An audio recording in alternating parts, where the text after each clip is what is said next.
Yes, what Andhra Pradesh can offer you, well, these are the issues, what I think, what I'd be just taking a few more minutes to just explain to you. You know, what we can offer you is we have a big coastline, 970 kilometers an odd coastline. We have 4 ports, as I've spoken earlier. We have 13 districts, out of which 6 districts already have an airport.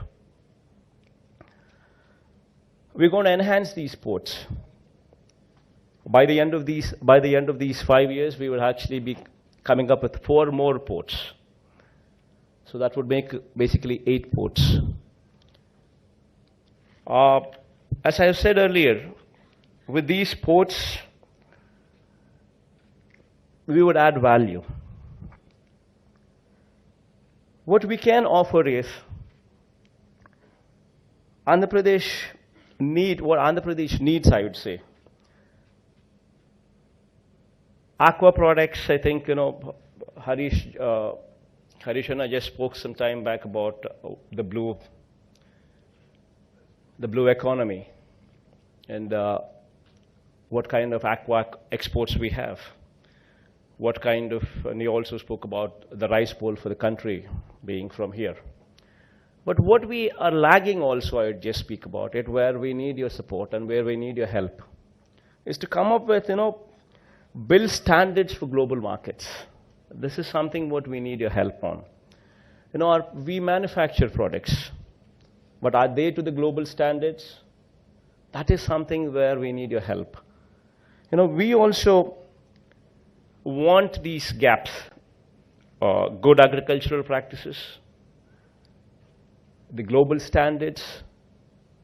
These global standards, both in aqua as well as agriculture sector, we require your help to come forward. We would work together so that our standards improve, so that we are globally competitive as well.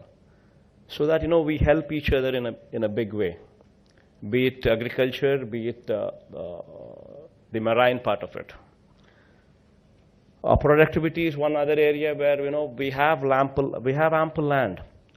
But I was just discussing with Harish the other day, and these are the things what needs improvement.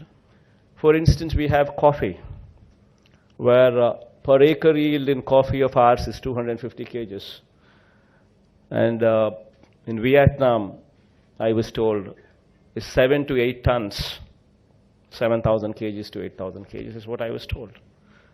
These kind of innovative practices to improve productivity and yield, this would be something what we would also love to collaborate on. And then we have opportunities exist in seaports. Investment could be sought. Airports, investment could be sought. Refineries, investments could be sought. Steel projects, investment could be sought. And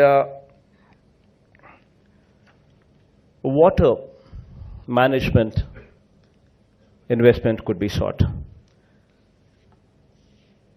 Mobilization of financial resources for the state would be one important area where we could come along in a very big way. Projects such as interlinking of rivers.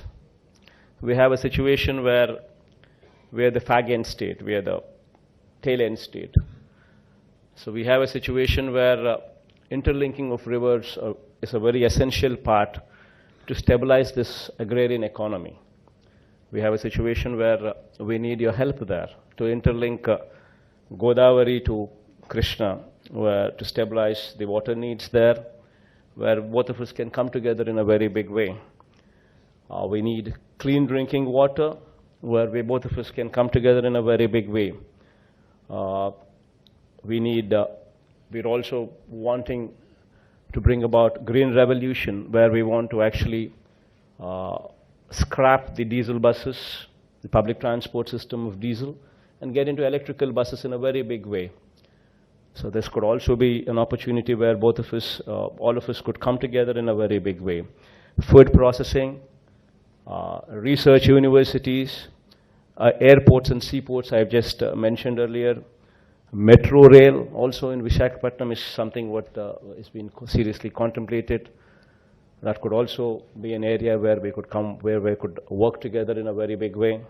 Of course, Vijayawada and Guntur also, metro rail also, is a proposal that we have in mind. And also support for our innovative welfare schemes. You know,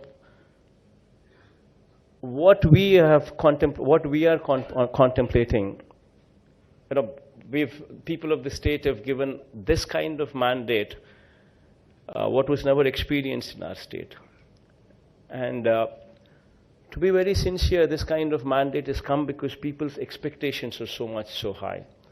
And we have a situation where we need a lot of welfare schemes to also go by. Because, you know, our illiteracy rate, if you were to speak about, if country's illiteracy rate is 26%, our illiteracy rate is 33%. If gross enrollment ratio is to be spoken about, gross enrollment ratio is 18 years to 23 years, children who are being enrolled into the colleges, enrolled into the universities, into the colleges. If those rates were to be spoken about, and we usually compare our economy with BRICS, if that were to be compared, Russia would speak about an enrollment, gross enrollment ratio of 81%, China would speak about 48%, Brazil would speak about 50%, whereas our enrollment ratio is only 25%.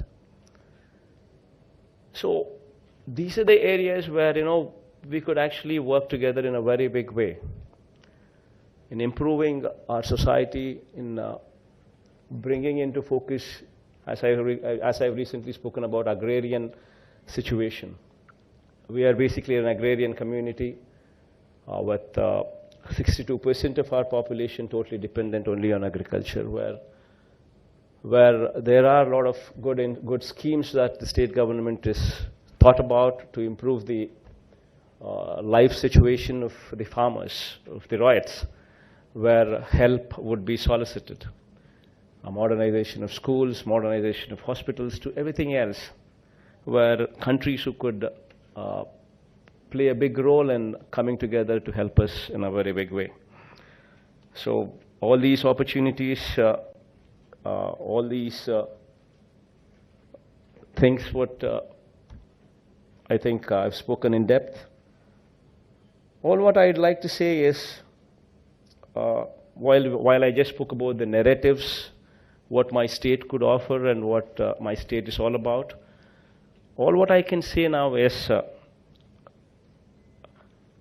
I thank you all for coming over here, and with sincerity at utmost level, I say that we are committed to working with you with all sincerity, and you have an honest government, and you have a very proactive team, and we would definitely mark on transparency and corruption-free government at highest level to give you some confidence to that extent. And I think once after me, I think you'd have presentations from 6 presentations would come through. Our Chief Secretary would present on the development agenda, and the other principal secretaries would speak about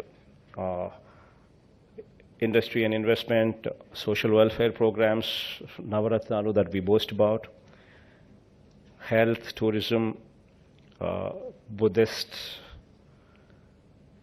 and animal husbandry and fisheries. All these things the principal secretaries would follow up after my speech here. And we have 30 secretaries sitting down here, readily available for any of you having any kind of doubt all the 30, we have 30 secretaries stationed here, and they will be very glad. We would be very glad to assist you, to help you in any of the doubts what you have, to clear those doubts, and so that we could come together in a big way. And I thank you all once again for coming over here with all sincerity. Thank you.